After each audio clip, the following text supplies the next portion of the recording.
நாங்கள் வரும்படியாக, அதாவது இஸ்ரவேலை ஆசீர்வதிப்பதே தேவனுக்கு பிரியம் என்று வேதம் சொல்கிறது.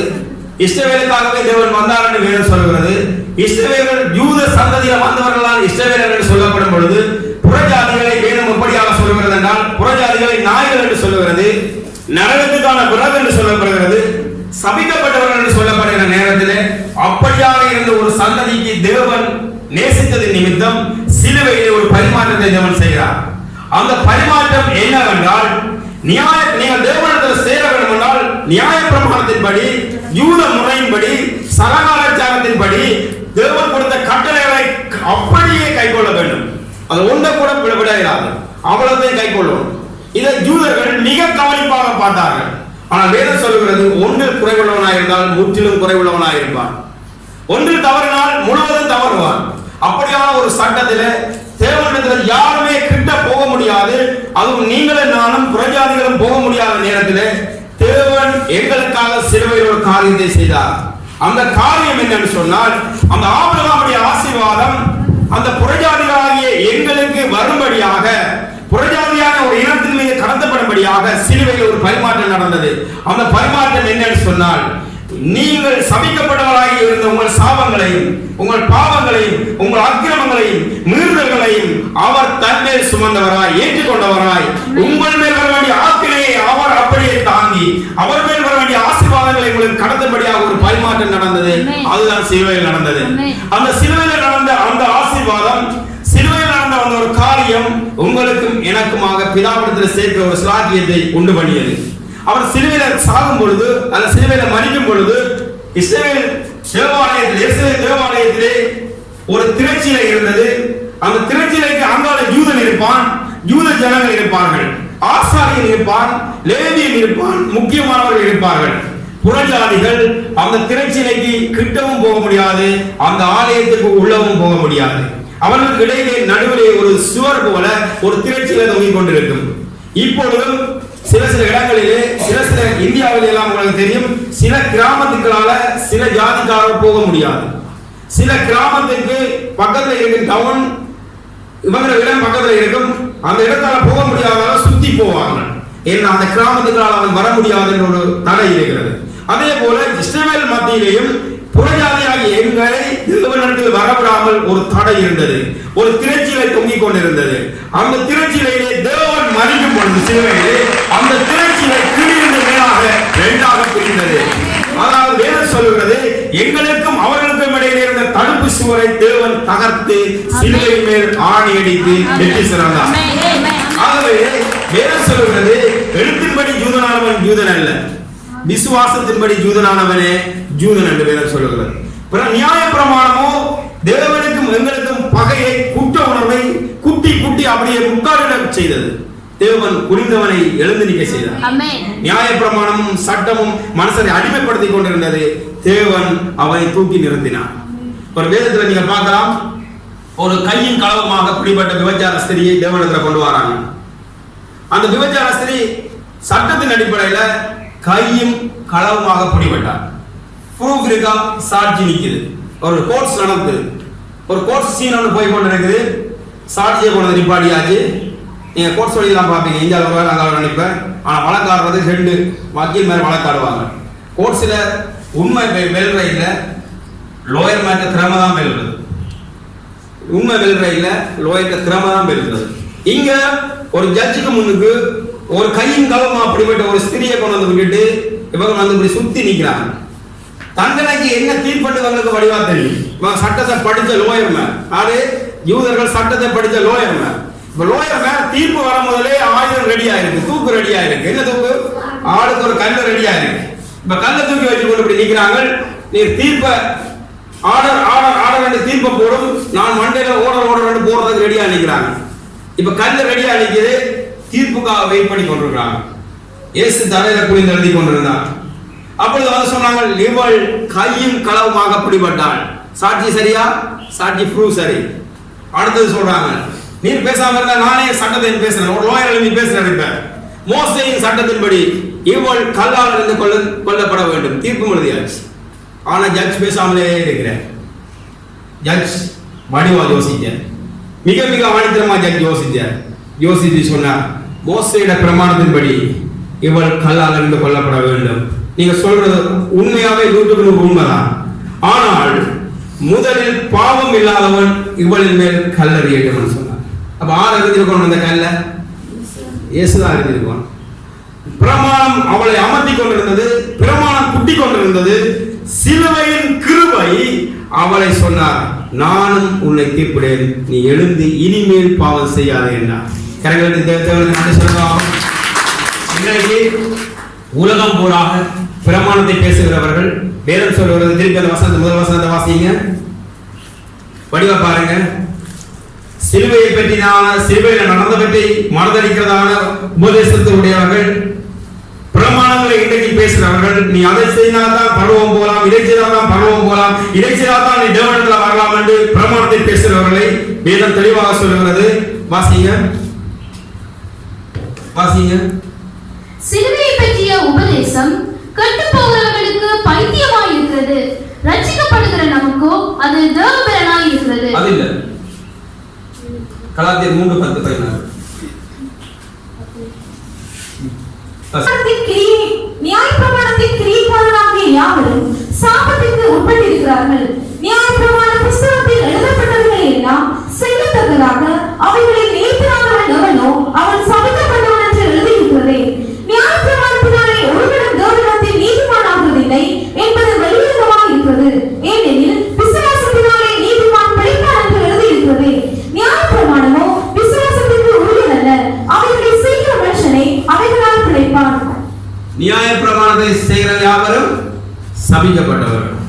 ஏனென்றால் வேதம் சொல்லுகிறது, விசுவாச பிரமாணம் வேலை செய்யப்பட்ட பின்பு நியாய பிரமாணத்தை ஏற்றுக்கொள்பவர்கள் சபிக்கப்பட்டவர்கள். தேவன் வேதம் சொல்லுகிறது, என் நாமத்தின் மேல் விசுவாசம் உள்ளவர்களாய் என்னை ஏற்றுக்கொண்டவர்கள் எத்தனை பேரோ அத்தனை பேரும் பிள்ளைகளாகும்படி அவர் அதிகாரத்தை கொடுத்தார். இது விசுவாச பிரமாணம். நியாய பிரமாணம் சொல்லுகிறது, யூத இனத்தில, யூத சந்ததியில, இஸ்ரவேல் வம்சத்துல பிறந்திருந்தால் மாத்திரம்தான் அவன் தேவனுடைய சனம். இந்த பிரமாணத்துல நிக்கதேமு மிக பெர்ஃபெக்ட்டா இருந்தான். அவனுக்கு கிருபையை பற்றி தெரியவே இல்லை. அவனுக்கு தேவன் சொன்னார், நீ தேவனிடத்தில் வர வேண்டுமானால் மறுபடி பிறக்க வேண்டும் சொன்னான். இவனுக்கு மறுபடி பிறக்கிறா விசுவாசத்தை பற்றி தெரியவே தெரியாது. விசுவாசம் என்னன்னே தெரியாது. இவன் யூதன். இவன் உடனே என்ன செய்தான், அப்ப நான் மறுபடியும் தாயின் வயிற்றில் உட்புகுந்து மறுபடி பிறக்க வேண்டுமான்னு கேட்டான். நியாய பிரமாணம் அப்படிதான் செய்வோம். நீங்க யூத சந்ததியில பிறந்தேதான் ஆகும், இல்லையா இயேசுட்ட வரவே முடியாது.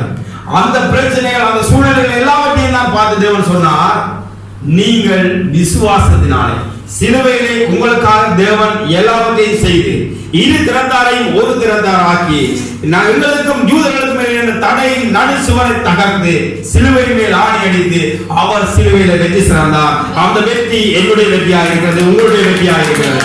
ஆகவே வேதம் சொல்கிறது, நீங்கள் மறிக்க வேண்டிய இடத்திலே அவர் மறித்தார், ஆனால் அவருடைய சரீரத்திலே நீங்கள் மறித்தீர்கள். பிழைத்திருக்கிறது நீங்கள் அல்ல, உங்கள் சரீரத்திலே கிறிஸ்து பிழைத்திருக்கிறார். அப்ப உங்களோட பாவத்தின் சம்பளம் என்ன? மரணம். அப்ப நீங்க மறிச்சிட்டீங்களா? நாங்க மறிச்சிட்டோம். ஏன் சொல்றீங்க?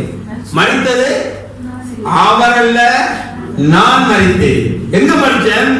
அவருடைய சரீரத்துல நான் மறித்தேன். பிழைத்திருக்கிறது நான் அல்ல, ஏனெனில் கிறிஸ்து பிழைத்திருக்கிறார். இதை சொன்னா பல பேருக்கு கோபம் இருக்கு. அப்படி என்ன கடவுள் சொல்ல முடியும்? எப்படி என்ன தேவன் சொல்ல முடியும்?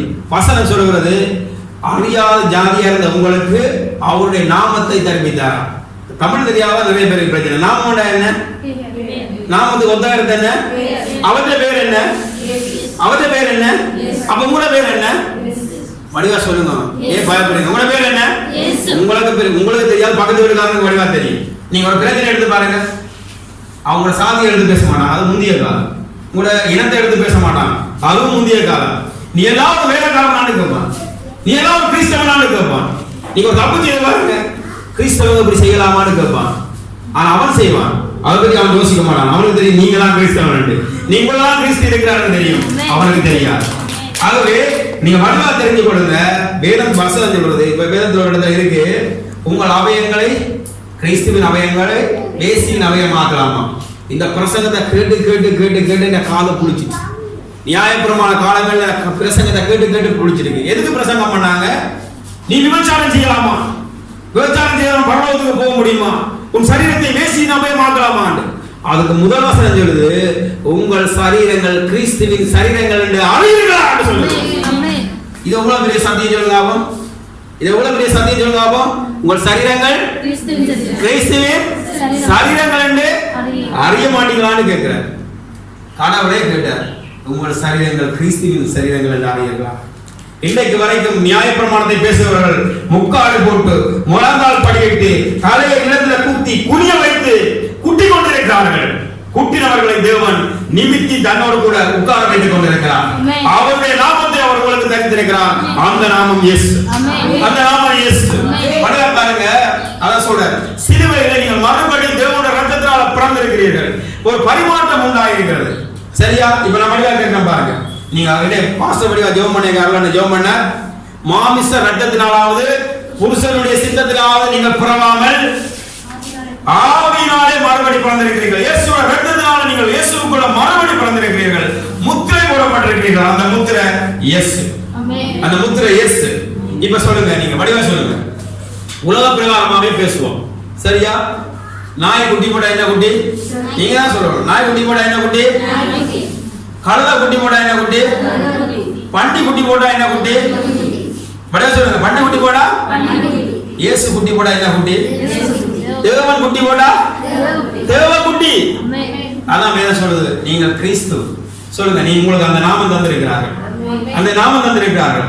இஸ்ரவேல் ஜனங்களை இண்ட வரைக்கும் தேவனுடைய பிரமாணத்தை சிலுவையை மறைக்கும்படி பிசாசு போராடி கொண்டிருக்கிறான். சிலுவையில் ஒரு பரிமாற்றம் நடந்ததை பிசாசு போராடி கொண்டிருக்கிறான். ஆனால் சிலுவையை மாட்டிக்கொள்கிறார்கள்.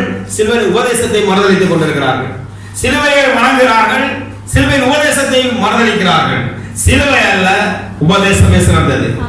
சிலுவை எனக்கு முயற்சியை தரவில்லை, சிலுவையில் நடந்த உபதேசமே எனக்கு முயற்சியை தருகிறது. வாசிங்க எசாயாவின் புத்தகம். அந்த நேரம் எழுதியிருக்கிறார். வாசிங்கள் எசாயாவின் புத்தகம் 25ஆம் அதிகாரம் 6 தொடக்கம் 9. வாசி.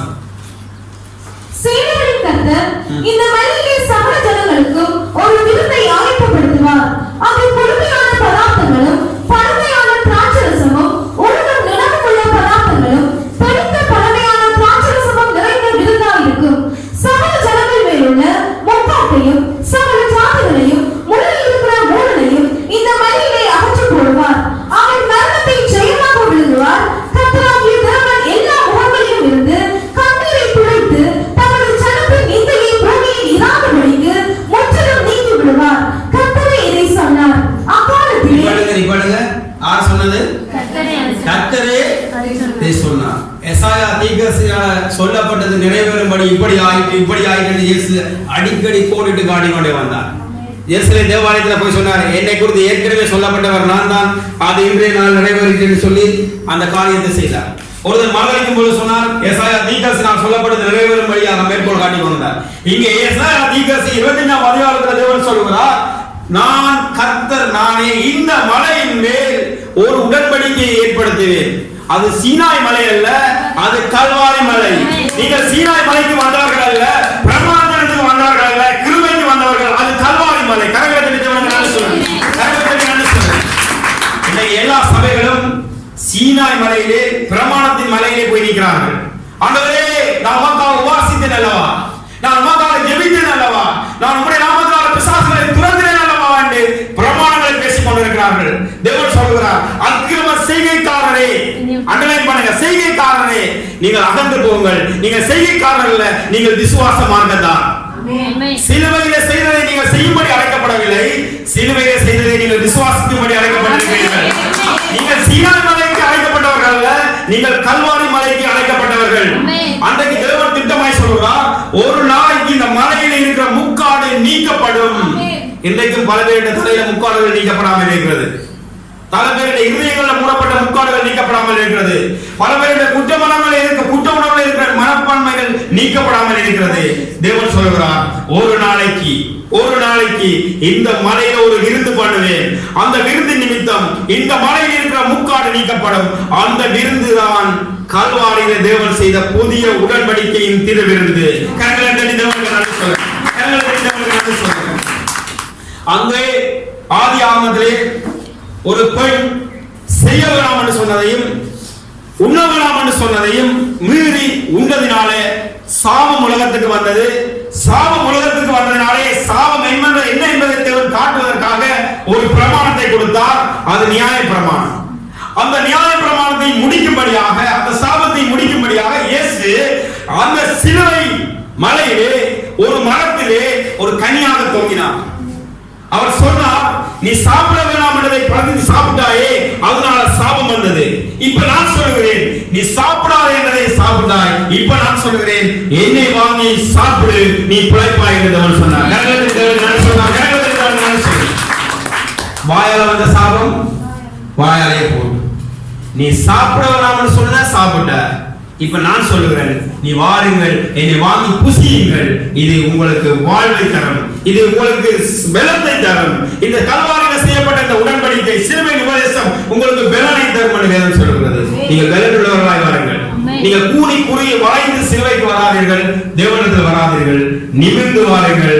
தேவன் உங்களுக்காக அந்த மலையிலே முக்காட்டை நீக்கி போட்டார். திருப்பி அந்த வசனத்தை திருப்பி வாசிங்க.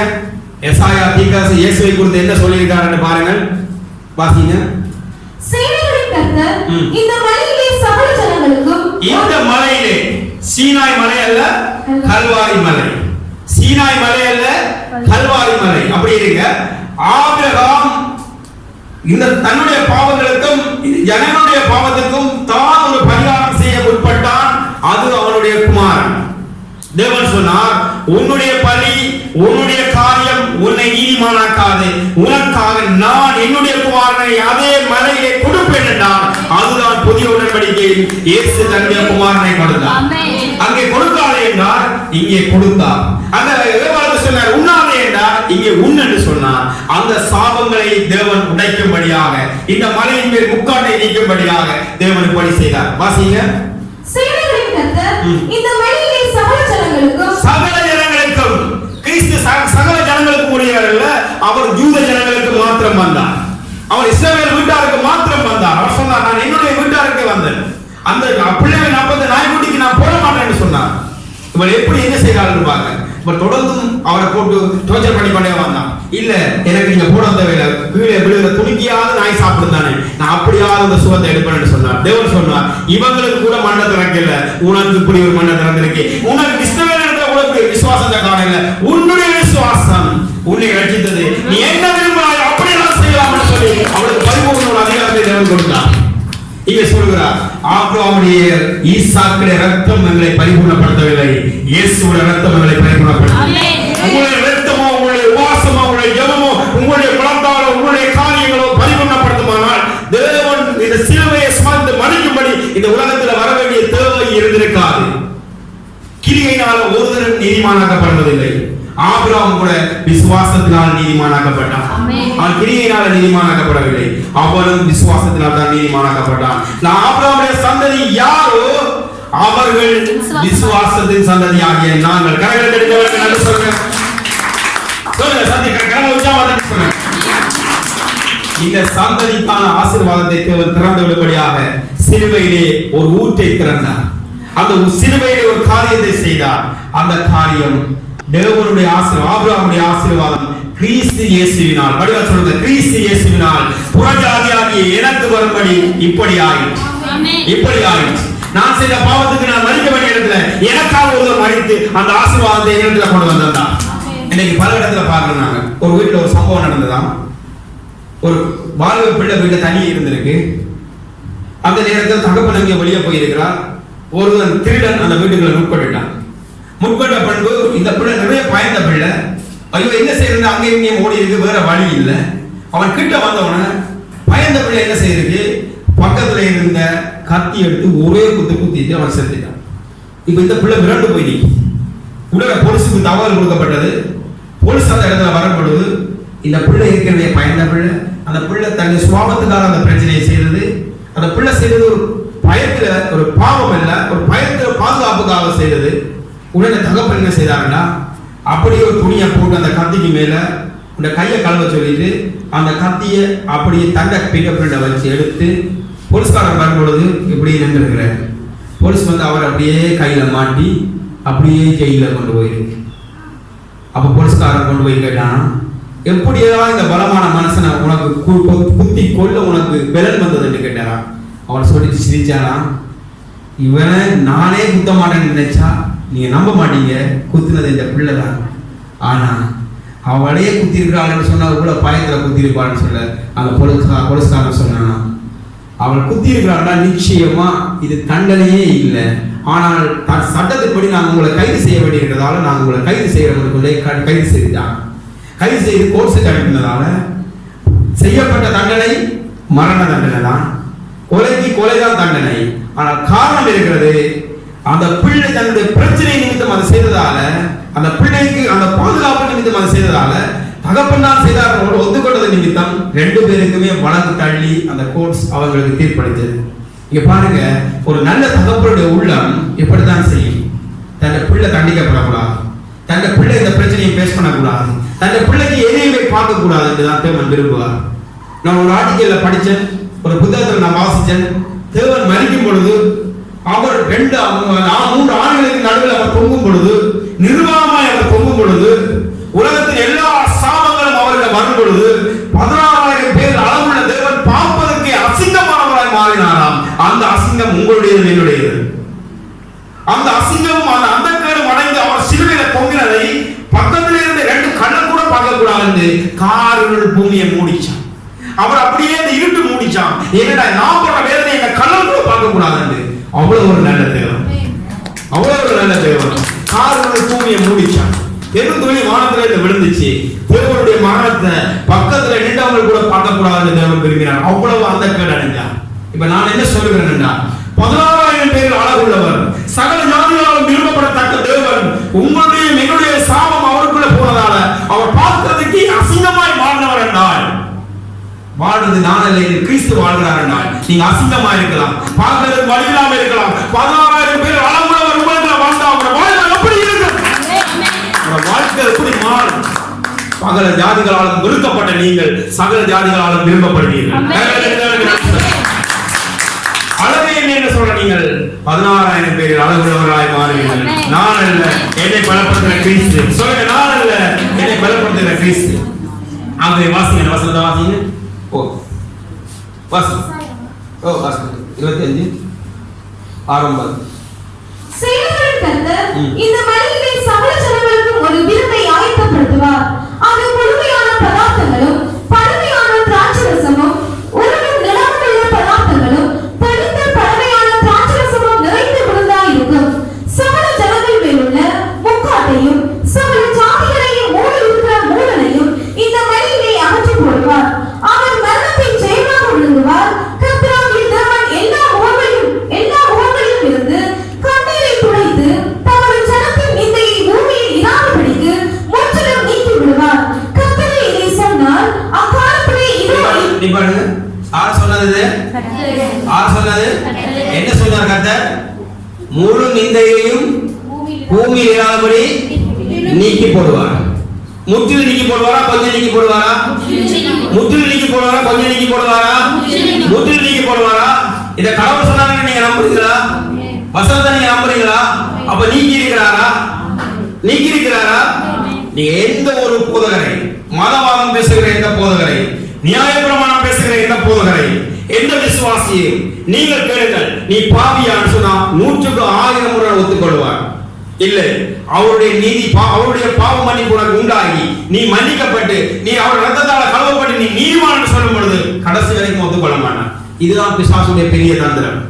இன்றைய உலகத்தை ஆட்கொள்கிற பிசாசுடைய பெரிய தந்திரம். தேவன் ஆதாமையும் ஏவாளையும் யாரை போல உண்டாக்கி இருந்தார்? அவரை போல உண்டாக்கி இருந்தார்.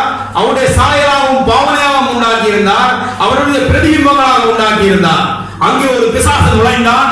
அவன் ஒரு பொய்யை பேசினான், ஒரு திருட்டு வார்த்தையை பேசினான். சொன்ன வார்த்தை, நீ தேவனை போல இல்லவே இல்லை. இன்றைக்கு தேவன் மறுபடியும் அந்த சாபத்தை நீக்கும்படி கல்வாரியிலே உங்களுடைய என்னுடையமான முழு கிரயத்தை அவர் செலுத்தினார். இதை கர்த்தரே சொன்னார் என்று எசாயா தீர்க்கதரிசி எழுதினதை நிறைவேறி இருக்க, இன்றைக்கு அதே பழைய பாம்பாகிய பிசாசு பல மனுஷர் மூலமாக நீ என்னும் பாவ மன்னிப்பு அடைய முடியவில்லை, அந்த தேவனுடைய ரத்தம் உனக்கு போதுமானது இல்லை, நீ பாவி என்று மறுபடி குட்டி குனிய வைத்துக் கொண்டிருக்கிறது. இது பழைய பாம்பல்ல, இது புதிய பாம்பு. இது கடைசி கால பிசாசுடைய உபதேசங்கள். வேதம் சொல்லுகிறது, கிருபையை பேசுகிறவர்களை பார்த்து இது கடைசி கால உபதேசம் அந்தி கிறிஸ்து சொல்லுகிறது. வேதம் சொல்லுகிறது, அந்தி கிறிஸ்துவனால் யார் என்று மனித உருவில வந்த இயேசு கிறிஸ்துவை அறிக்கை பண்ணாத அநேக வஞ்சகர்கள் உலகத்தில் தோன்றி இருக்கிறார்கள். மனித உருவில சிலுவையில மனித இயேசு கிறிஸ்துவை ஏற்றுக்கொள்ளாத அநேகர் அவர்கள் தான் இந்த நியாய பிரமாணத்தை பேசுகிற இந்த கள்ள போதகர்களும் கள்ள ஜனங்களும் கள்ள உலகத்தாரும். தேவன் சிலுவையில உங்களுடைய என்னுடைய பாவத்தை முழுமையாய் சுமந்து தீர்த்தார் என்று சொல்லப்படுது. பரலோகமே மிகுந்த சந்தோஷம் உண்டாகிறது. பூமியில் ஒரு பாவி மனம் திரும்பும் பொழுது பரலோகத்தில் மிகுந்த சந்தோஷம் உண்டாகிறது. அந்த பாவி என்ன மனம் திரும்புகிறார்? என்னுடைய பாவங்களுக்காக அவர் மரித்தார், எனக்காக அவர் அடக்கம் பண்ணப்பட்டார், எனக்காக மரித்தார், எனக்காக உயிரோடு எழும்பி இருக்கிறார். இன்றைக்கும் அவர் என்னோடு கூட இருக்கிறார். தேவன் இந்த உலகத்தின் மீது சகல அதிகாரங்களை உங்களுக்கு தந்திருக்க, பிசாசு அந்த அதிகாரங்களை உங்களை பாவிக்க விடாமல் தடுக்கும்படியாக நீ கிறிஸ்துவை போல் இல்லை, நீ கிறிஸ்துவோட அதிகாரம் உள்ளதில் இல்லை என்று எங்களை குட்டி குனிய வைத்துக் கொண்டிருக்கிறது. நீங்க எழும்பாத வரைக்கும் பிசாசுக்கு எந்த பிரச்சனையும் இல்லை. நீங்க அவ்வளவுதான் அழுது ஜெபிச்சாலும் பிசாசுக்கு பிரச்சனையே இல்லை. நீங்க 24 மணி நேரம் ஜெபிச்சாலும் பிசாசுக்கு பிரச்சனையே இல்லை. நீங்க யாருன்றதை அறிந்து கொண்டாதான் பிசாசுக்கு பிரச்சனை. நீங்க யாருன்றதை தெரிஞ்சாதான் பிசாசுக்கு பிரச்சனை. உங்களோட சொந்த காணி இருக்கலாம், 10 ஏக்கர் காணி இருக்கலாம். அந்த காணியில உங்க அம்மா அப்பா உங்களுக்கு இல்லாத பட்சத்துல யாரோ ஒருவர் அடாத்தாக அந்த காணியை பிடிச்சிருக்கலாம். நீங்க அவங்களால வளர்க்கப்பட்டு கொண்டிருக்கிற நிலைமையில இருக்கும் பொழுது நீங்க அந்த காணிக்கு எங்கதான் ஓடி திரிஞ்சு விளையாடினாலும் உங்களை ஒன்றும் சொல்ல மாட்டாங்க. நீங்க காணிக்கல என்னதான் செய்தாலும் ஒன்றும் சொல்ல மாட்டாங்க. ஆனா இந்த காணி யாருடைய தெரிஞ்சு போனா அதுக்கு பிறகுதான் அவங்களுக்கு பிரச்சனையே உருவாகும். அப்பதான் சொந்த பிரச்சனையே உருவாகும். இது அவங்க அறியறதுக்கு கடைசி வரைக்கும் விரும்ப மாட்டாங்க. இதுதான் இந்த உலகம் செய்து கொண்டிருக்கிறது. வானமும் பூமியும் கர்த்தருடையது. அப்படியா வசனம் சொல்லுது? வானமும் பூமியும் கர்த்தருடையது. வேதம் சொல்லுகிறது, பூமியை மனுபுத்திரர் கண்டும் பரலோகத்தை தமக்கென்று உண்டாக்கினார் என்று சொல்லுகிறது. போதகர்கள் சொல்கிறார்கள், பரலோகம் தான் உனக்குரியது, பூமி பிரஜாதிகளுக்குரியது, அது இந்துக்களுக்குரியது, அது உலகத்தாருக்குரியது என்று நேரம் சொல்கிறது. வசனம் சொல்கிறது, பூமியை மனுபுத்திரர் கண்டும் பரலோகத்தை தனக்கென்றும் உண்டாக்கினார். இவங்க என்ன செய்யறாங்க? இருக்கிறத விட்டு பறக்கிறத பிடிக்கிறாங்க. அதுதான் எனக்கு வேணும், இது வேணாம் என்று. அவர் கொடுத்தது இது. அவர் என்ன சொல்லி கொடுத்தார்? என்ன சொல்லி கொடுத்தார்? ஆண்டு கீழ்படுத்துங்கள். அப்ப ஆறு தலையா இருக்கணும், எல்லாத்தையும் கீழ்படுத்தின ஆறு தலையா இருக்கணும். நீங்கள் வாழாமல் தலையா இருப்பீர்கள். கரங்களை தட்டி கரங்களை சொல்லுங்க. ஆண்டு கொள்ளுங்களா நீங்க தலையா வைக்கிறேன்னு சொல்ற. ஆனா இவங்க எப்படி சொல்றாங்க? நான் தூசி, நான் குப்பை, நான் பரதேசி, நான் ஒன்றுமில்லாதவன், நான் திக்கற்றவன், நான் அடிமை. வேதம் இப்படி எங்கேயுமே சொல்ல. வேதம் இப்படி உங்களை எங்கேயுமே குடிக்கல. வேதம் என்ன சொல்லி நீங்க சொல்லும் பொழுது பிசாசுக்கு ஒரு பெரிய வெற்றி எப்படி ஏற்படுது தெரியுமா? உங்களுக்கு என்ன நாமத்தை அவர் கொடுத்திருக்கிறார்? அப்ப நீங்க யாரு? யார் புலம்பிக் கொண்டிருக்கிறது? இயேசு புலம்பிக் கொண்டிருக்கிறார். நான் அடிமை, நான் தூசி, நான் குப்பை. அதுக்கு எவ்வளவு பெரிய சந்தோஷம் சொல்லுங்க. எவ்வளவு பெரிய சந்தோஷம். பிசாசுக்கு எவ்வளவு பெரிய சந்தோஷம். தெரியாம போய் இந்த நாமத்தை உங்களுக்கு கொடுத்தனே அவர் கவலைப்படுற நேரம் இல்லாம வந்துருக்கு. தெரியாம போய் இந்த காரியத்தை உங்களுக்கு கொடுத்தனே எனக்கு கவலைப்பட்டு கொண்டிருக்கிறார். நீங்கள் கிறிஸ்துவால பிறந்தவர்கள், உலகத்தை ஜெயிக்கும்படி பிறந்தவர்கள். அவர் சிலுவையிலே ஜெயித்தார், நீங்கள் உலகத்தில் ஜெயிக்கும்படி. கரங்களை தெரிந்தவர்கள் சொல்லுங்க. ஆமென். நியாய பிரமாணம் இந்த உலகத்தை ஆட்கொள்வதில்லை, நித்திய பிரமாணம் தான் இந்த உலகத்தை ஆட்கொள்ளும். ஆதி நான் இயேசுவுக்கு பிள்ளை என்ற பிரமாணம். அவருடைய நாமத்தின் மேல் விசுவாசம் உள்ளவர்களாய் அவர்களை ஏற்றுக்கொண்டவர்கள் எத்தனை பேரோ அத்தனை பேரும் அவருடைய பிள்ளைகளாகும்படி உரிமையை கொடுக்கவில்லை, அதிகாரத்தை கொடுத்தார். கரங்களை தெரிந்தவர்கள் நன்றி சொல்லுங்க. அந்த அதிகாரம் இருக்குதா? உள்ள அதிகாரம் இருக்குதா? அது செயல்படுமா? அந்த அதிகாரம் சொல்லுங்க. அந்த அதிகாரம் செயல்படுமா? வாசிங்க எபிரேயர் 11ஆம் அதிகாரம். விசுவாசத்தினால் நீதிமானவர்கள் தான் ஆபிரகாமுடைய சந்ததி, நீங்கள் தான் இந்த ஆபிரகாமுடைய சந்ததி என்று சொன்னார். அப்ப யூதரை பார்த்து சொன்னார், நீங்கள் ஆபிரகாமுடைய சந்ததி என்று சொல்லிக்கொள்ள முற்படாதீர்கள். ஏன்னா நீங்க அந்த கேட்டகரியில வர இல்லை. விசுவாச மார்க்கத்தால் ஆபிரகாம் சந்ததின்னு சொல்றாரு. நீங்க என்ன விசுவாசத்துக்கு வரையில பிரமாணத்தை பேசிக் கொண்டிருக்கிறீங்க. நீங்க ஆபிரகாம் சந்ததியே இல்லை. அப்படி நீங்க பேசுறீங்களா இருந்தா நீங்கள் ஆபிரகாமின் சந்ததி இல்லை. இந்த கல்லுகளை கொண்டு இந்த ஆபிரகாமுக்கு பிள்ளைகளை உருவாக்க முடியும்னு சொன்னார். எத்தனை பேருக்கு தெரியும் இந்த வசனம் பைபிள்ல இருக்கு? எத்தனை பேருக்கு தெரியும்? ஆபிரகாம் உங்களுக்கு தகப்பன் என்று சொல்லிக்கொள்ள நீங்கள் முனையாதீர்கள். இந்த கல்லுகளினாலே பிள்ளைகளை ஏற்படுத்தி கொடுக்க நான் வல்லவராகிறேன் சொன்னார். அந்த கல் ஆறுதான் எனக்கு நம்மளோட கேள்வி. கல்லுகளினால பிள்ளைகளை ஏற்படுத்தி கொடுக்க தேவன் வல்லவராயிருக்கிறார். வாசிங்கள் எபிரேயர் 11 8 தொடக்கம் வாசிங்க. நான் நினைப்பாரு சத்தமா வாசிங்க. விசுவாசத்தினாலே வாசிங்க. வடிவா பாருங்க வசனத்தை. எதிர ஒன்றாதீங்க. திருப்பியும் சொல்றேன். கடமையில் தூங்கினவன் சொல்லுங்க. கடமையில் தூங்கினவன் கடமையில் தூங்கினவன் தெரியாத கடமையில் தூங்கினவன் முதல் கண்ணை இழந்தான். தன்னை சொந்த காரியத்தை தூங்கினவன் இதை கண்ணை இழந்தான் ஒரு சினிமா பாட்டில் வருது. சரியா? அவன் தான் கடமையை தூக்கி முதல் இழந்து போட்டு மட்டியை இழந்து போடும். சபையில தூங்கினீங்கன்னா வாழ்க்கையே போயிடும். நீங்க இங்க உள்ள வாழ்ந்தாலும் ஒண்ணு நடக்காது. இந்த வார்த்தை உங்களுக்கு உள்ள போனதாலதான் ஏதாவது நடக்கும். திருப்பி சொல்றேன். நீங்க உள்ள வாழ்ந்தாலும் ஒண்ணு நடக்காது. இந்த வார்த்தை உங்களுக்கு உள்ள போனதாலதான் ஏதாவது நடக்கும். வேற வசனம் சொல்றது, வார்த்தையை அனுப்பி அவர் சுகப்படுத்துறார். வார்த்தை அனுப்பி உங்கள் மனக்கண்களை திறக்கிறார். பிசாச காதை அடைஞ்சு வச்சிருக்கிறீங்க அந்த வார்த்தையை கேட்காதபடி தேவன் வார்த்தையை அனுப்பி உங்களை சுகப்படுத்தி கொண்டிருக்கிறார். உங்களை மனம் தெளிவுபடுத்தி கொண்டிருக்கிறார். வேதம் சொல்கிறது, கேட்ட இந்த வார்த்தையினால இப்பொழுதே நீங்கள் சுத்தமாயிருக்கிறீர்கள். ஆகவே இந்த வார்த்தையை கேளுங்க, நீங்க சுத்தமாயிருக்கீங்க. வாசிங்க. விசுவாசத்தினாலே ஆபிரகாம் தான் சுதந்திரமாக பெறப்போகிற இடத்திற்கு போகும்படி அழைக்கப்பட்ட போது கீழ்ப்படிந்து தான் போகும் இடம் இன்னதென்று அறியாமல் புறப்பட்டு போனார். விசுவாசத்தினாலே அவன் வாக்குத்தத்தம் பண்ணப்பட்ட தேசத்திலே பரதேசியை போல சஞ்சரித்து அந்த வாக்குத்தத்தத்திற்கு உடன் சுதந்திரராகிய ஈசாக்கோடும் ஜாக்கோபோடும் கூடாரங்களிலே குடியிருந்தார். ஏனெனில் தேவன் தாமே கட்டி உண்டாக்கின அஸ்திவாரங்களுள்ள நகரத்துக்கு அவன் காத்திருந்தார். விசுவாசத்தினாலே சாராளும் வாக்குத்தத்தம் பண்ணினவர் உண்மையுள்ளவர் என்று எண்ணி கற்பத்தரிக்க பலனடைந்து வயது சென்றவளாயிருந்தும் பிள்ளை பெற்றாள். ஆனபடினால் சரீரம் செத்தவன் என்று எண்ணத்தகும் ஒருவனாலே வானத்தில் உள்ள பெருக்கமான நட்சத்திரங்களைப் போலவும் கடற்கரையில் உள்ள எண்ணறைந்த மணலைப் போலவும் மிகுந்த ஜனங்கள் பிறந்தார்கள். இவர்கள் எல்லோரும் வாக்குத்தத்தம் பண்ணப்பட்டவைகளை அடையாமல் தூரத்திலே அவைகளை கண்டு நம்பி அணைத்துக் கொண்டு பூமியின் மேல் தங்களை அந்நியரும் பரதேசிகளும் என்று அறிக்கையிட்டு விசுவாசத்தோடு மரித்தார்கள். இப்படி அறிக்கை எடுக்கிறவர்கள் சுய தேசத்தை நாடி போகிறோம் என்று தெரியப்படுத்துகிறார்கள். தாங்கள் விட்டு வந்த தேசத்தை நினைத்தார்களானால் அதற்கு திரும்பி போவதற்கு அவர்களுக்கு சமயம் கிடைத்திருக்குமே. அது அல்ல, அதிலும் மேன்மையான பரமதேசத்தையே விரும்பினார்கள். ஆகையால் தேவனாகுடைய தேவன் எனப்பட வெட்கப்படுகிறதில்லை. அவர்களுக்கு ஒரு நகரத்தை ஆயத்தம் பண்ணினாரே. மேலும் விசுவாசத்தினாலே ஆபிரகாம் தாம் சோதிக்கப்பட்ட போது ஈசாக்கை பலியாக ஒப்பு கொடுத்தான். ஈசாக்கினிடத்தில் ஒரு சந்ததி விளங்கும் என்று அவனுடைய சொல்லப்பட்டிருந்ததே. இப்படிப்பட்ட வாக்குத்தத்தங்களை பெற்றவன் மருத்துவமிருந்து எழுப்ப தேவன் வல்லவராய் இருக்கிறார் என்று எண்ணி தனக்கு ஒரே போரானவனையே பலியாக ஒப்பு கொடுத்தான். மருத்துவரிலிருந்து அவனை பாவனையாக திரும்பவும் பெற்றுக் கொண்டார். எத்தனை விசுவாசம் வந்தது? எத்தனை இடத்துல விசுவாசம் வந்தது? எல்லாரும் பைபிள் பாத்தீங்களா? ஆபிரகாம் இந்த சின்ன பகுதிக்குள்ள எத்தனை விசுவாசம் வந்தது? ஆபிரகாம் என்னத்துல தந்தை? சொல்லுங்க, என்னத்தின் தந்தை? விசுவாசம். அப்ப வரப்படி எழுதிட்டு என்ன ஆர்டிகல் வரும்? விசுவாசம் மட்டும் வந்தையா? விசுவாச மார்க்கத்தாரவர்களோ அவர்கள் ஆபிரகாமின் சந்ததி எனப்படுவார்கள். விசுவாசத்தை நீங்க ஃபாலோ பண்ணலைன்னா நீங்க ஆபிரகாமின் தான் சந்ததி என்று நீங்க சொல்லவே வேணாம்னு வேதம் சொல்லுது. அப்ப ஆபிரகாம் கிரியையினால நீதிமானாக்கப்படவில்லை, அவன் விசுவாசத்தினால நீதிமானாக்கப்பட்டான். அவனுக்கு பின்னுக்கு வந்த சந்ததி கிரியையினால நீதிமானாகிறதுக்கு முற்பட்டார்கள். இன்று வரைக்கும் முற்பட்டு கொண்டிருக்கிறார்கள். தேவன் சொன்னார், விசுவாச மார்க்கத்தார் எவர்களோ அவர்களே ஆபிரகாமின் சந்ததி எனப்படுவார்கள்.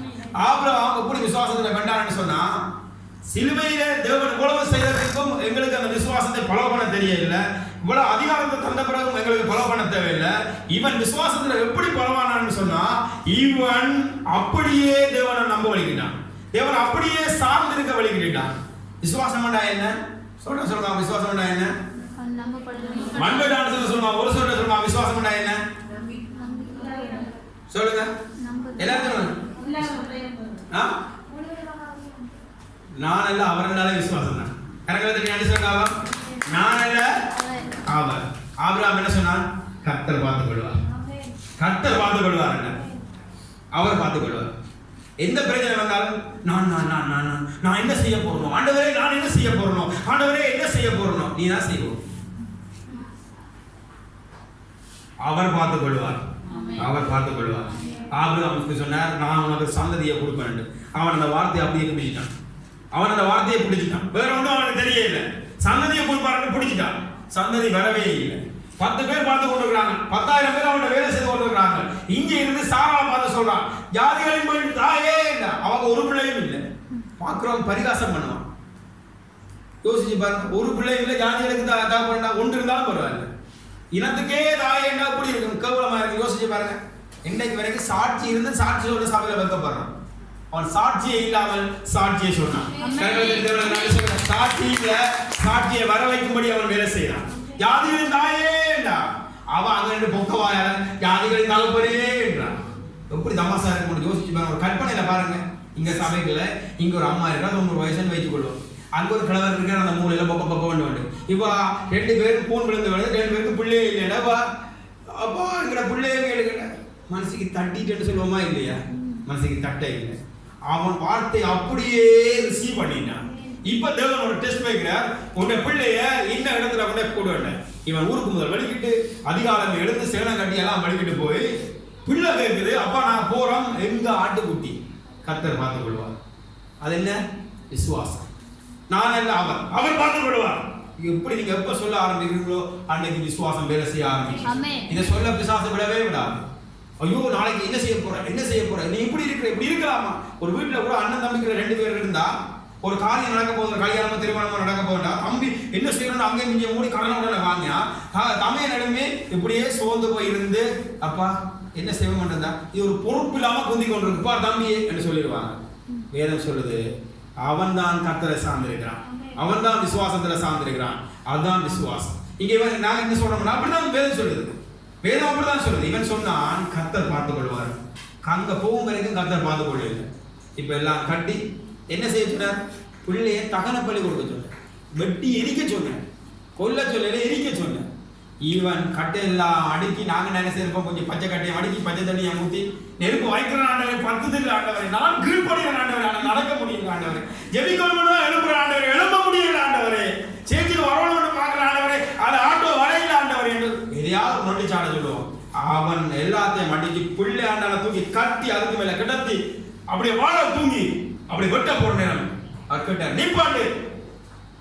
நல்ல வாழ நாங்க சொல்லுவோம், நல்ல வாழ நிப்பாட்டு, நான் புத்தி இருக்க மாட்டேன், ஏதோ வாழ நிப்பாட்டி சொல்லியிருக்கோம். அப்ப ஆண்டவர் கேட்டார், என்னென்ன இப்படி துணி வாட்டி கேட்க? அவன் சொன்னான், இது என்ன ஆண்டவரை, எரிச்சு சாம்பல் ஆகினாலே சாம்பல்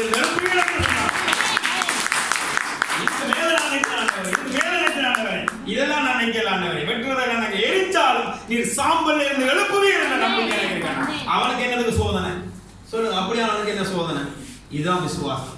இந்த விசுவாசத்தை உடையவர்களாய், இந்த அதாவது நீங்க கொல்ல சொல்ல இல்ல, உங்களுக்காக ஒருவர் கொல்லப்பட்டார் என்ற விசுவாசம். ஆபிரகாம் தன்னுடைய மகனை கொல்ல கொடுக்கிற விசுவாசம் வேலை செஞ்சு, உங்களுக்காக ஒரு குமாரன் கொடுக்கப்பட்டார் என்ற விசுவாசம் உங்களுக்கு வேலை செய்யுமா இருந்தால், நீங்கள் உங்களுடைய குமாரனை கொடுத்திருக்கிறீர்கள், உங்களுக்கான ஒரு பரிகாரத்தை சிலுவையில் ஏற்கனவே செய்து விட்டீர்கள்.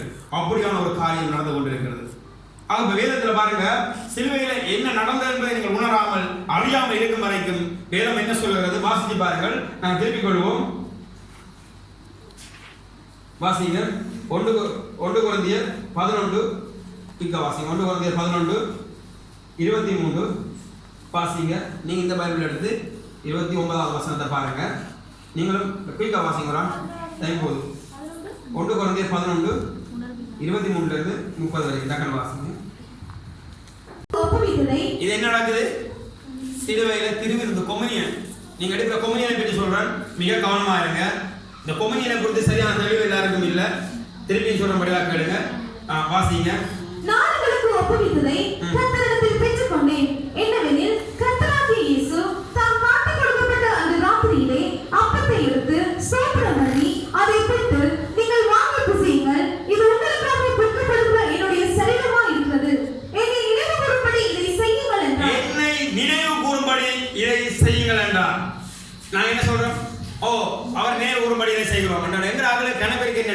இயேசு அப்பத்தையும் மீனை பிச்சு கொடுத்தாரு தானே, அதைத்தான் பாசம் நினைக்க சொல்றாங்க. இயேசு இப்படித்தான் பிச்சிருப்பாரு வேண்டி நாங்கள் வாய்க்க போட்டு அல்ல மீனில் அரைச்ச மாதிரி அரைச்சு தள்ளிட்டு இருந்திருக்கிறோம். என்னத்தை நினைவு போதும், இயேசு காட்டி கொடுக்கப்பட்ட அந்த அன்று ராத்திரியில அப்பத்தை எடுத்து இவர் பிக்கிற மாதிரி பிச்சு அப்படி டப்பாக்களை போட்டு அப்படி சாப்பிட்டாரு. அதை இதில் பாஸ்டர் இயேசு மாதிரி இருந்து பிச்சு நம்மளுக்கு தந்தார், நாங்கள் சாப்பிட்டுட்டு போயிட்டோம் அப்படின்னு நினைச்சிட்டு நாங்கள் போயிட்டோம். எதை நினைவு கூட சொல்றாங்க, வடிவ மூளையை திருத்தி வேத வசனத்தை பேரில் அண்டர்லைன் பண்ணுங்க, வாசிங்க. ஸ்தோத்திரம் பண்ணி அதை பிட்டு நீங்கள் வாங்கி புசியுங்கள், இது உங்களுக்காக பிற்கப்படுகிற என்னுடைய சரீரமா இருக்கிறது. உங்களுக்காக பிற்கப்படுகிற என்னுடைய சரீரமா இருக்கிறது. என்னை நினைவு கூறும்படி இதை செய்யுங்கள் என்றார். போஜனம் பண்ணின பின்பு அவர் அந்தப்படியே பாத்திரத்தையும் எடுத்து, இந்த பாத்திரம் என் இரத்தத்தினாலாகிய புதிய உடன்படிக்கையா இருக்கிறது, நீங்கள் இதை பானம் பண்ணும் போதெல்லாம் என்னை நினைவு கூறும்படி இதை செய்யுங்கள் என்றார். ஆகையால் நீங்கள் இந்த அப்பத்தை புசித்து இந்த பாத்திரத்தை பானம் பண்ணும் போதெல்லாம் கர்த்தர் வருமளவும் அவருடைய மரணத்தை தெரிவிக்கிறீர்கள். இப்படி இருக்க அவன் அபாத்திரமாய் கர்த்தருடைய அப்பத்தை புசித்து அவருடைய பாத்திரத்தில் பானம் பண்ணுகிறானோ அவன் கர்த்தருடைய சரீரத்தையும் இரத்தத்தையும் குறித்து குற்றமுள்ளவனாய் இருப்பான். எந்த மனுஷனும் தன்னைத்தானே சோதித்து அறிந்து இந்த அப்பத்தில் புசித்து இந்த பாத்திரத்தில் பானம் பண்ண கடவன். என்னத்தினாலெனில் அபாத்திரமாய் போஜனபானம் பண்ணுகிறவன் கர்த்தருடைய சரீரம் இன்னதென்று நிதானித்து அறியாததினால் தனக்கு ஆக்கினை தீர்ப்பு வரும்படி போஜனபானம் பண்ணுகிறான். இதன் நிமித்தம் உங்களில் அநேகர் பலவீனரும் வியாதியுள்ளவர்களுமாய் இருக்கிறார்கள். இதை வாசித்தாலே உடம்பெல்லாம் நடுங்கும். திருவிருந்த எடுத்து வச்சு போட்டு சொல்ற விஷயம் அப்படியே அப்பத்தை தூக்கி சொல்றது, இதை அபாத்திரமாய் சாப்பிட்டு கன பேர் பொத்தண்டு போயிட்டாங்க, புசுக்கண்டு போயிட்டாங்கன்னு சொன்னோடனே ஈரக்குள்ள இங்க இருந்து கடங்கும். நான் படம் பார்த்தனே, நான் அங்க போனேனே, இங்க போனேனே, அவனை பேசினேன், அவனை திட்டனே, நானும் பொத்தண்டு போயிடுவேணும், பொசுக்கண்டு போயிடுவேணும். வயதம் என்ன சொல்லுது, அபாத்திரமா சாப்பிட்டு கன பேர் செத்து போயிருக்கிறாங்க.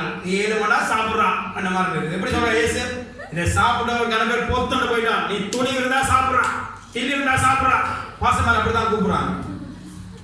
இந்த ரத்தத்துக்கு பணம் போன பிறகு தகுதி உள்ளவன் வா, அவன் இருப்பான். இன்னைக்கு யோசிப்பான், திருவிருந்து எடுக்க மாட்டான். ஐயோ பொத்தண்டு போயிட்டேன்டா, நான் போயிடுவேன், விரும்பி படிக்க போயிடுவான். அவன் வருஷம் வருஷம் ஜெயிச்சுக்கு வருவான், திருவிருந்தே எடுக்க மாட்டான்.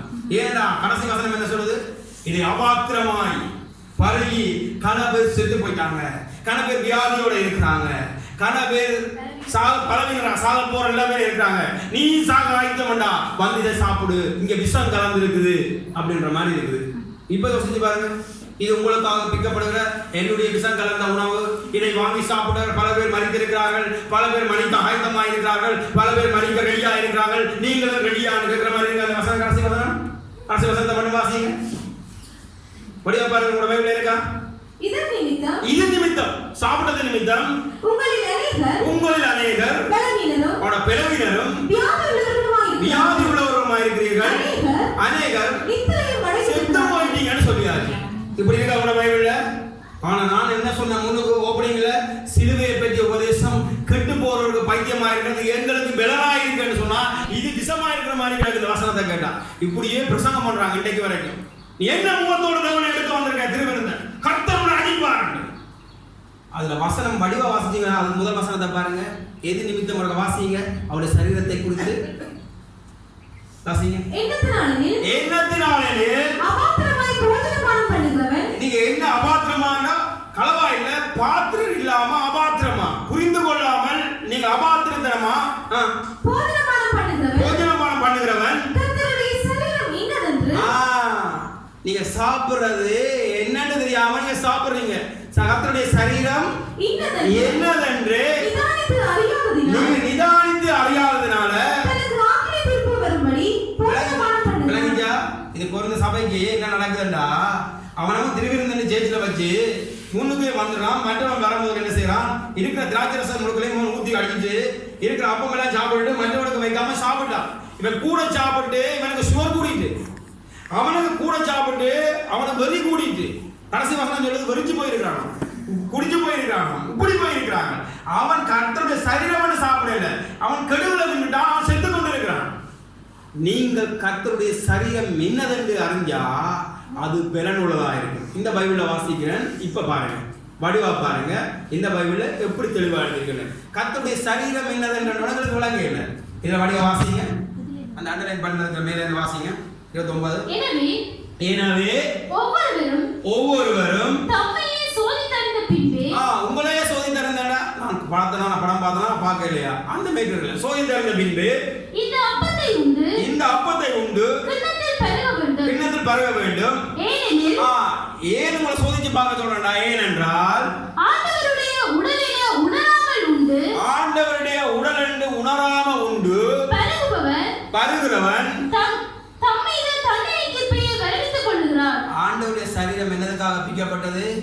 நான் மரிக்க வேண்டிய இடத்துல அவர் மரிச்சார், நான் அடிக்கப்பட வேண்டிய இடத்துல அரைச்சார், என் மேல் வர வேண்டிய தண்டனை எல்லாம் அவர் மேல் வளர்ந்தது. இதை நினைச்சு பார்க்கிற ஆண்டவரே, எனக்காக நீர் பரிசுத்தப்பட்டவடைய எனக்கு ஒரு பலி தேவையில்லை, எனக்கு ஒரு பரிகாரம் தேவையில்லை. நீர் எனக்காக ஆண்டவரை யாவற்றையும் செய்து முடித்தீர் என்று நீங்க விசுவாசிச்சு அவருடைய சரீரத்தை கொடுத்த தெளிவோட நீங்க சாப்பிடும்போது அது உங்களுக்கு பலனாயிருக்கிறது. ஆக சொன்னார், வாருங்கள் வாங்கி புசியுங்கள் நீங்கள் வாழ்வடைவீர்கள். அதை விசுவாசிக்காம மாறினான் சோடாவும் குடிச்சு நீங்க மனுஷன் சாப்பிட்டு போறேன்னா நீங்க போயிட்டு டீ குடிக்கிற மாதிரி. ஏற்கனவே இங்க இடங்கள்ல கன பேர் சீனி போடாமலாம் டீ குடிக்கிறீங்க, கன பேர் சீனி இல்லாம சாப்பாடை சாப்பிடுறீங்க. சுகர் ஏறிடுமெண்ட். இப்ப நீங்க சொல்லுங்க, இந்த கப்பல சோடாவும் குடிச்சு ஒரு மனுஷன் தின்னுட்டு போனா உங்களுக்கு என்ன ஆகும்? பலவீனரா தானே இருப்பீங்க. சுகர் ஏறுமா ஏறாதா? கொலஸ்ட்ரால் பான் என்ன? சுகர். சோடா சுகர், ரெண்டையும் சேர்த்து அடிச்சா சுகர். கிளம்புல 2 4 கிலோ, கிளம்புல ஒரு நாள் தெரிவித்து எடுத்தா நேர சுகர் ஆஸ்பத்திரிக்கு போயிருக்கீங்க. அப்ப நான் சொல்லணும், இதை அறியாமல் பருகி கணவர் மருத்துவமனையில் வந்து கொண்டிருக்கிறார்கள் சொல்ல வேண்டியது இல்லாம வரும். தேவன் சொல்றார், இதை குறித்த அறிவு, கர்த்தருடைய சரீரத்தை குறித்த வெளிப்பாடு உங்களுக்கு இருந்தா, இது என்னுடைய எனக்காக தேவன் மரித்த சரீரம், இதனால நான் நீதிமானாகி இருக்கிறேன், இதனால பாவத்திலிருந்து விடுதலையாக்கப்பட்டிருக்கேன், இந்த சிலுவையில் ஒரு உபதேசம் இருக்கிறது, அது கெட்டு போனவனுக்கு நான் பைத்தியமா இருக்கலாம், எனக்கு அது பலன், இந்த சரீரம் என்ற சரீரமா இருக்கிறது. இப்ப நீங்க சொல்லுங்க, அந்த அப்பத்தை சாப்பிடுறீங்க, அந்த ரத்தத்தை குடிக்கிறீங்க. இப்ப நீங்க கேட்கிறேன், இப்ப சாப்பிட்ட சரீரம் அங்க இருக்கு, சொல்லுங்க, சாப்பிட்ட சரீரம் அங்க இருக்கு, உங்கள்ட்ட இருக்கா? சாப்பிட்ட ரத்தம் அங்க இருக்கு, உங்கள்ட்ட இருக்கு. ரத்தமும் சரீரமும் உங்கள்ட்ட இருந்தா ரத்தத்துக்கும் சரீரத்துக்கும் உடைய ஆவி யார்கிட்ட இருக்கணும்? அப்ப இயேசுவோட ஆவி எங்க இருக்கணும்? தேவனுடைய ஆவி.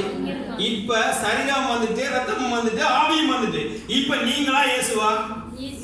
வாழ்றது நான் அல்ல, எனக்கு கிறிஸ்து வாழ்றார். வாழ்றது நான் அல்ல, எனக்கு கிறிஸ்து வாழ்றார். கிறிஸ்துவுக்கு மரணம் வருமா? கிறிஸ்துவுக்கு வியாதி வருமா? கிறிஸ்துவுக்கு நோய் வருமா? கிறிஸ்துவுக்கு சுகம் வருமா? வந்தா வரட்டும், வருமா? அப்ப இப்ப சரீரத்தை குறித்து இந்த வெளிப்பாடோட நீங்க தெரிவித்தெடுத்தா உங்களுக்கு வியாதி வருமா? மரணம் வருமா? நோய் வருமா? அப்ப வந்தா ஜனங்கள் அறியாமல் செய்கிறார்கள், இவர்களை மன்னியும் என்று அடக்காரங்க செய்ய வேண்டியதா? சரியா? நீங்க சொல்லுங்க, சிலுவையில் ஒரு பரிமாற்றம் நடந்தது, எனக்காக அவர் அடிக்கப்பட்டார். Yes, the Christmas in the ending, கிறிஸ்மஸுக்கு ஓபனிங் என்ன சொல்லுது? உனக்காக ஒருவர் கொடுக்கப்பட்டார், உனக்காக ஒருவர் கொடுக்கப்பட்டார். சிலுவையில் அது நிறைவேறுதலாக இருக்குது. கிறிஸ்மஸ்லயும் கொண்டாடுறதா, ஈஸ்டர்லயும் கொண்டாடுறதா? கிறிஸ்மஸ்ல கொண்டாடுவோம், ஈஸ்டர்ல கொண்டாட மாட்டோம், பயம். அப்படி கிறிஸ்மஸ்லயே தொட்டுட்டார், உனக்காக இந்த குமாரனை கொடுத்துட்டார். சிலுவையை அவர் அப்பயே நினைச்சு பார்த்துட்டார். சிலுவையை தேவன் கல்வாரி பெத்லகேம்ல மரியாதை மடியில தேவன் தவணம் பொழுது அவர் சிலுவையை நினைச்சு பார்த்துட்டார். நாங்க சிலுவை வந்த பிறகுதான் எங்களுக்கு தெரிஞ்சிச்சு. இப்ப ஆண்டவர் சொன்னார், என் சிலுவையை சுமந்து வராதவன் எனக்கு சீசனா இருக்க முடியாது. வடிவா சொல்றேன், நீங்க நியாய பிரமாணத்தை கிரியை சுமந்து அவருக்கு பின்னால் போவீங்கடா, நீங்க அவருடைய சீசன் இல்லை. தேவன் உங்களுக்காக என்னத்தை எல்லாம் செய்து முடித்தார் என்று அறிந்து அவரால் நீங்க நீதிமானாக்கப்பட்டு அவருடைய பிள்ளையாகப்பட்ட அந்த உரிமையின்படி நீங்க போனாதான் அவருடைய சீசனாக நீங்க இருக்க முடியும். நீங்க என்ன நினைக்கிறீங்கன்னா, சிலுவை சுமக்கிறேன்னா எந்த பிரச்சனை, அவருடைய பிரச்சனை சுமதான், நான் எந்த பிரச்சனை சுமக்கணும், உங்களோட சிலுவையை அவர் சுமக்க சொல்லிடு. அவர் என்ன சொன்னார்? என் சிலுவையை எடுத்துக்கொண்டு என் பின்னே வா. இப்ப நீங்க சொல்லுங்க, அவருடைய சிலுவை, அவர் சுமந்த சிலுவை பரிகாரத்தை செய்து முடிச்ச சிலுவையா, செய்து முடிக்காத சிலுவையா? செய்து முடிச்ச சிலுவையில் ஏதாவது பிரச்சனை இருக்குமா? விட எழுதாத கோப்பில பிரச்சனை இருக்கும். விட எழுதின பக்கத்துல 2 பேர் இருக்காங்க எக்ஸாம்ல, அவனுக்கு ஒண்ணுமே தெரியாது, இவன் எல்லாம் எழுதிட்டு எழுதின விடுதாள் பேப்பர் அவன்கிட்ட கொடுத்தா அவனுக்கு விட எழுத வேண்டிய வேலை இருக்குமா? அவனுக்கு 100 போடுவாரா போட மாட்டாரா? சொல்லுங்க. அப்ப அவர் சுமந்து கொண்டு வர சொன்னது கூட சிலுவை, கூட சிலுவை முடிக்கப்படாத சிலுவை. அவர் சொன்னார், எந்த சிலுவை அது முடிக்கப்பட்ட சிலுவை, நீ செய்ய வேண்டியதல்ல, உனக்காக தேவன் யாவற்றையும் செய்து முடித்தார் என்பதே சத்தியமாயிருக்கிறது. நீங்கள் செய்ய வேண்டியவர்கள் அல்ல, செய்யும்படி பிறந்தவர்கள் அல்ல, செய்ததை விசுவாசிக்கும்படி அழைக்கப்பட்டவர்கள் நீங்கள். ஆகவே நீங்கள் கண்களை மூடி தேவனிடத்தில் சொல்லுங்க, என்னுடைய மனக்கண்கள் திறக்கப்பட வேண்டும் ஆண்டவரே, நான் மறுபடியும் செய்ய வரவில்லை ஆண்டவரே, செய்து முடித்ததை விசுவாசிக்கும்படி வந்திருக்கிறேன் ஆண்டவரே, எல்லா மத போதகர்களும் எல்லா மதங்களும் என்னை செய்யும்படி அமர்த்துகிறது. செய்து முடிக்கப்பட்டதை விசுவாசிக்கும்படி அழைத்த ஒரே ஒரு தேவன் நீர் உண்டு ஆண்டவரே. நீர் எனக்காக யாவையும் செய்து முடித்தீர் ஆண்டவரே. என்னை பிசாசு குற்றம் சுமத்த முடியாது, உலகம் குற்றம் சுமத்த முடியாது. ஏனென்றால் நான் யாவற்றையும் செய்து முடிக்கப்பட்டவனாய் நிற்கிறேன் ஆண்டவரே. எனக்கு செய்யும்படி எனக்கு மேல ஒன்றுமில்லை ஆண்டவரே. பிரமாணங்கள் இயேசுவுக்கு இல்லை ஆண்டவரே. வாழ்வது நான் அல்ல, என் சரீரம் நீர் வாழ்கிறீர்கள் ஆண்டவரே. என் சரீரத்தில் வியாதி இருக்க முடியாது, என் நோய் இருக்க முடியாது, பிரச்சனைகள் இருக்க முடியாது. ஏனென்றால் எல்லாவற்றிலும் வெற்றி சிறந்தவர் நீர். நீர் எனக்குள்ள இருக்கிறீர். கரங்களை சொல்லுங்க, நீர் சொல்லுங்க. வாழ்வது நான் அல்ல, என் தேவன் வாழ்கிறார். கொரோனா வந்தாலும் சரி, கொரோனா அக்கா வந்தாலும் சரி, கொரோனா அப்பா வந்தாலும் சரி, நான் அல்ல, எல்லாவற்றையும் வெற்றி சிறந்தவர் எனக்குள்ளே வெற்றி சிறந்தவராய் இருக்கிறார். உங்கள் ஒவ்வொருவருக்கும் அவர் வெற்றி சிறந்தவராய் இருக்கிறார். மரணத்தை ஜெயமாய் விழுங்கினவர் உங்களுக்கு இருக்கிறார். மரணத்தை ஜெயமாய் விழுங்கினவர்கள் தோல்வியாய் அல்ல, மரணத்தை ஆட்கொண்டவர் அல்ல, மரணத்தையே ஆட்கொண்டவர். மரணத்தால் ஆட்கொள்ளப்படவில்லை, அவர் மரணத்தையே ஆட்கொண்டவர். ஆமென். அவர் வெற்றி சிறந்த தேவன். கண்களை மூடுவோம், கண்களை மூடியிருப்போம். மறுபடியும் உங்களை ஏதாவது செய்யும்படி நான் சொல்லுங்க. எனக்காக தேவன் யாவற்றையும் செய்து முடித்தவராய் இருக்கிறார், செய்து முடித்தவராய் இருக்கிறார், செய்து முடித்தவராய் இருக்கிறார். நான் செய்யும்படி அழைக்கப்படவில்லை, நான் விசுவாசிக்கும்படி அழைக்கப்பட்டிருக்கிறேன். எனக்கு தேவன் ஒரு பேர் கொடுத்திருக்கிறார், நான் விசுவாசி. நான் விசுவாசி. இங்கே பல இடங்களில் விசர் ஊசியா இருக்கிறார்கள், மற்றவர்களை குத்தி கொண்டே இருக்கிறார்கள். அதை செய், இதை செய்ய. நான் விசர் ஊசி அல்ல, நான் விசுவாசி. தேவன் எனக்காக செய்ததை தெரிந்து கொள்ளும்படி அழைக்கப்படி மனக்கண்கள் திறக்கப்பட்டவனாய் கல்வாரி அண்டையில் நான் வந்திருக்கிறேன். நான் சீனாய் மலையிடத்தில் வர இல்லை, கல்வாரி மலையிடத்தில் வந்திருக்கிறேன். அது முடிக்கப்பட்ட மலை, அது முடிக்கப்பட்ட மலை. அந்த மலையிடத்தில் வந்திருக்கிறேன். தேவனுடைய பாவங்களை, என் அக்கிரமங்களை எல்லாம் சுமந்திருக்கிறார். இஷான் ஜெபம் பண்ணுங்க, கண்ணை மூடி ஜெபம் பண்ணுங்க. எல்லாரும் கண்களை மூடி இருப்போம். தேவனுடைய மனக்கண்களை திறக்கட்டும். பரிசுத்தாவியானவர் உதவி செய்வாராக. அவருடைய சதையும் ரத்தத்தையும் பானமாய் பருகியிருக்கிற நாங்கள் என்ற சரீரத்தில் வாழ்கிறது யார்? குற்றமற்றவர்களாய், குற்ற உணர்வற்றவர்களாய், தெளிந்த புத்தி உள்ளவர்களாய், அறிக்கை பண்ணவர்களாய் இப்படி இருக்க உங்களை வஞ்சிக்கலாமா? உங்கள் சரீரங்கள் கிறிஸ்துவின் சரீரங்கள் என்று அறியுங்களா என்று சொன்ன வார்த்தைக்கு நான் ஆண்டவரை அறிகிறோம். ஆண்டவரே என்ற திறந்த இருதயங்களோடு ஜெபத்துக்காய் காத்திருப்போம்.